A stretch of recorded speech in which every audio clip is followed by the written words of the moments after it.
All right, Bastien, page 31.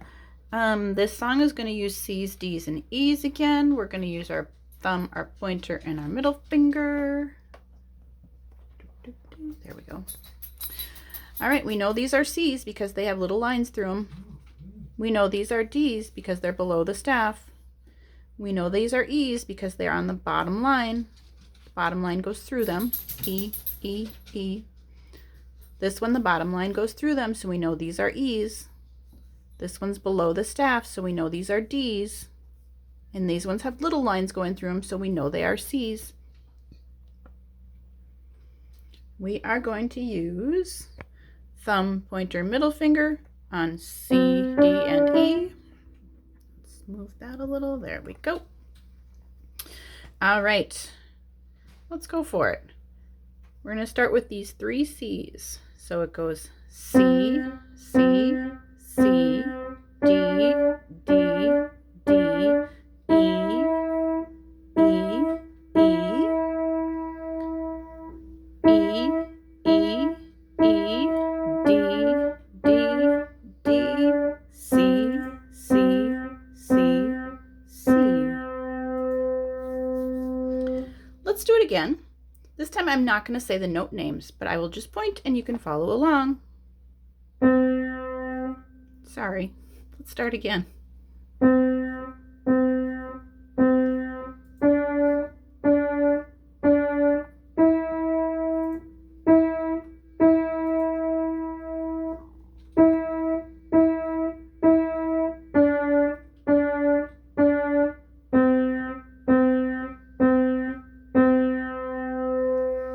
Nice. This time I am not going to point. We are just going to play it together. You can follow your music, I will follow my music, and we'll play it together.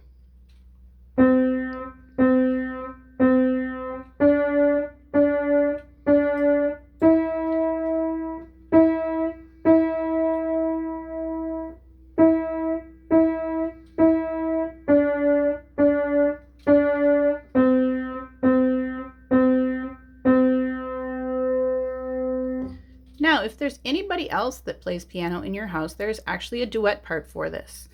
And anytime there is music, you can always write in the note names if you do it in pencil. This goes all the way up to people who are professional players. Every once in a while, you need to write a note or two in. This one's a little bit confusing because the right hand and the left hand are both on the same staff. The dotted half notes are supposed to be played with your left hand, so I wrote those notes down here. Let's just go through this for anybody else who might want to play with you in your household. Goes C, B, B flat, A, F, G, C, and this is a chord where you would play all three at the same time, C, E, and G. So you're going to put your thumb on the C, and there we go. Dotted half notes get 3 counts. So when one person is playing up here and goes C, C, C, the other person is going to find another C to play with, and they would go a 3-beat C. So the first person would go C, C, C. At the same time, the other person would push down C, but hold it down for 3 counts. 1, 2, 3. So together it would sound like nice. The next measure, the first person has 3 D's, the second person has a B that they're going to hold down for 3 counts. So the first person's just going to play D, D, D, while the second person just plays a B. So let's do those 2 measures together. This is one person, this is another person.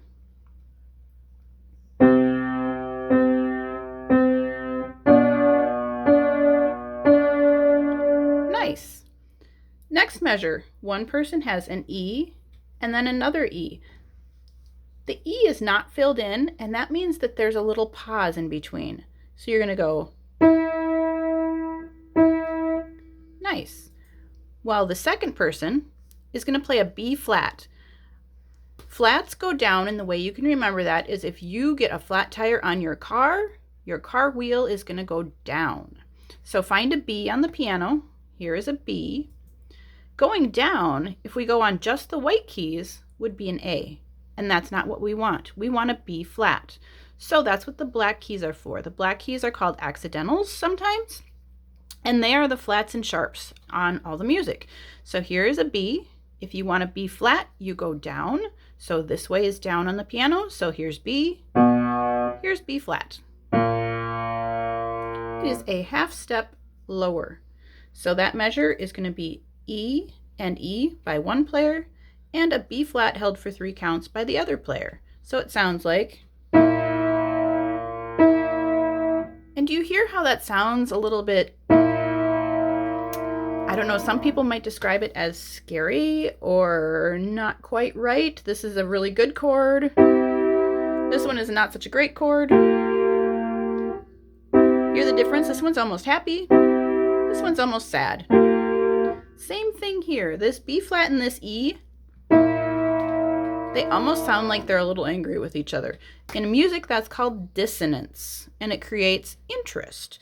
So you are going to start with some happy chords. This is from the very beginning.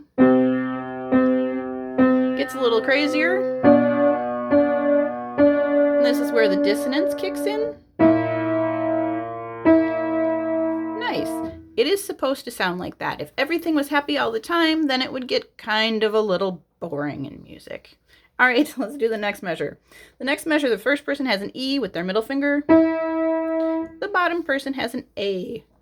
Together they sound like this. And both people are going to hold that for 3 counts. 1, 2, 3. So the first line sounds like.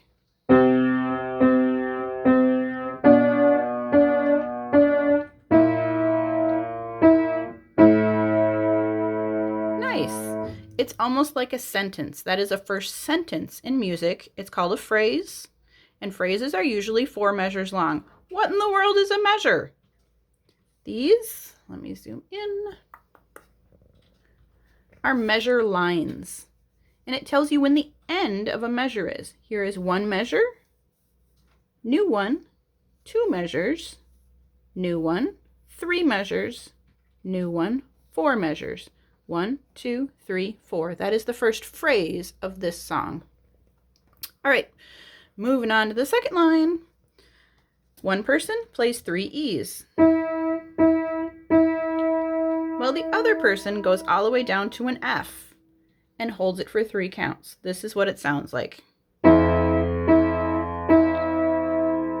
Does that sound happy or does that sound dissonant?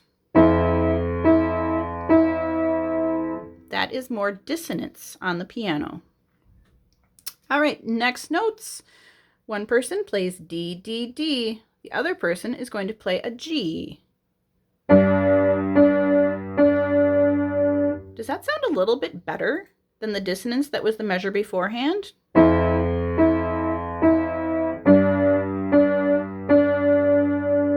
I think it does. Alrighty, next measure. One person plays C, C, C, while the other person actually gets to play a C as well.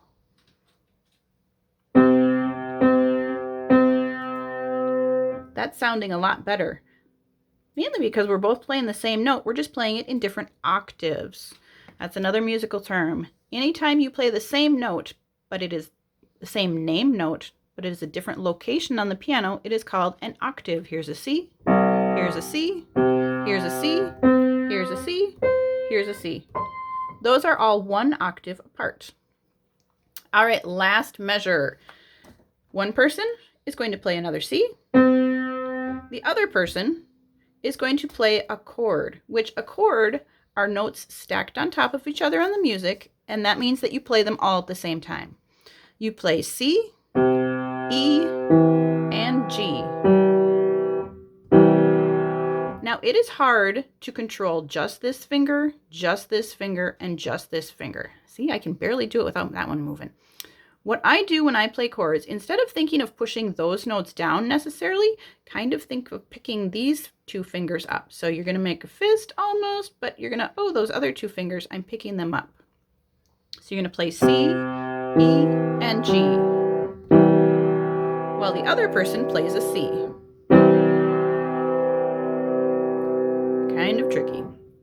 All right, let's play the whole song with both parts.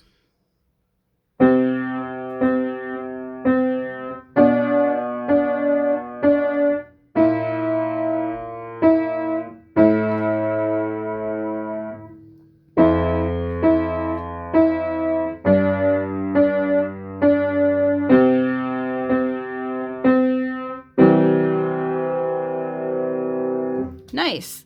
The other person needs to move their hand over different keys of the piano, and that's okay. So the other person's second part, duet part, would sound like.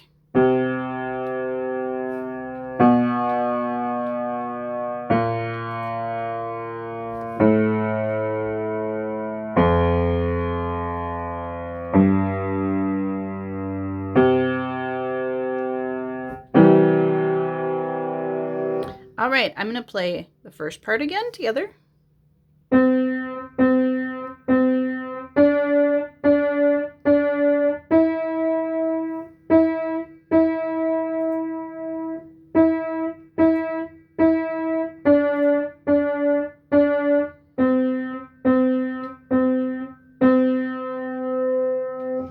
All right, this time I want you to play the first part, but I am going to play the second part only. So you're going to play this part, I'm going to play this part. I'll play the first measure with you.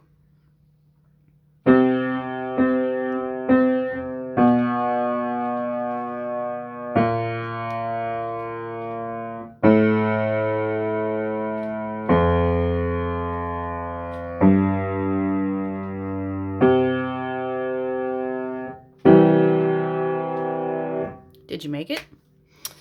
If you're feeling really saucy, that accompaniment part, the duet part, you could write in all the notes, and those are the notes that I wrote in on the top here. So your left hand would play a C, your right hand would play an E, G. So it would look something like this. And take a look at the music. The first half of the music, the first phrase, your right hand only has to play E, G. So it goes C, E, G, B, E, G, B flat, E, G, A, E, G. So your right hand is playing the same thing over and over again as your left hand steps down.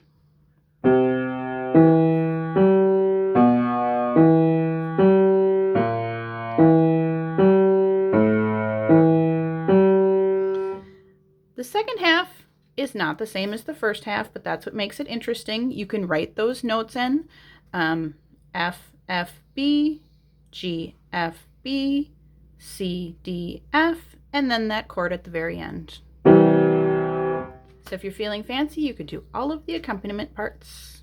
Good luck!